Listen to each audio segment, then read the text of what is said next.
Hi and Assalamualaikum. My name is Anis Najwa. We are from Group 5. So, we have been assigned to do a boost converter circuit. Next. Let's hop on to the overview. The first one, I am going to explain about the introduction. Aisha will present about methodology. Simulation result will be presented by Anita. Discussion result will be presented by Nurul Alifah Balkis.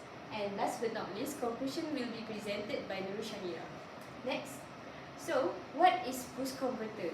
In simplest term, boost converter is a step-up converter, and it has output voltage same or greater than input voltage. Next. So, this is a circuit for a boost converter. As you can see, it contains of inductor, switching device, diode, capacitor, and load.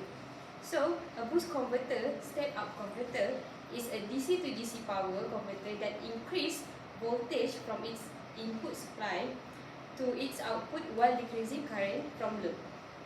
This type of switch device mode power supply SMPS has at least two semiconductor, a diode, and a transistor, and at least one energy storage component such as capacitor and inductor, or both. In order to reduce voltage ripple, filters built out of a capacitor are typically attached to such a converter's input, load side filter, and output, occasionally in conjunction with inductor's supply side filter. So, for the next part, let's welcome Nur Aisha. Next, for methodology part. So for methodology part, there is two.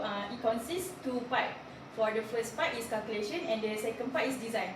For calculation, it is for to differentiate between calculated value and simulation value. And for circuit design, we are assigned to do boost converter circuit design. Next. Okay, this is the result for calculation that we obtain from the calculation and simulation. And here we attach the calculation that our group member have been done. Next. Okay, so this is the circuit design for boost converter circuit design. Next, I would like to call Anida Farahin for the next part. For my part, I will talk about simulation result. Here is the simulation result from our task. The first graph is for chopper circuit, and the second graph is for boost converter circuit. For boost converter circuit, after we add the full wave bridge rectifier and C-rec, we get this result. And to find the ripple voltage value, we need to adjust the cursor here, and then we get average value. After we get the average value, we need to divide by DC voltage and multiply by 100, and then we can get the ripple voltage value. Next, we like to invite Alifah for the next part.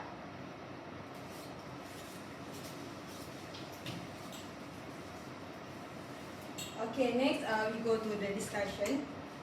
For the project first section, the component value that should be used to create a boost converter circuit have been determined.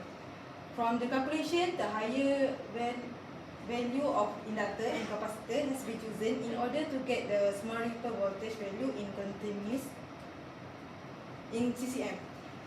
The intended output voltage ripple value, which is lower than 10, and the output voltage are not achievable when simulating the circuit using the calculated value.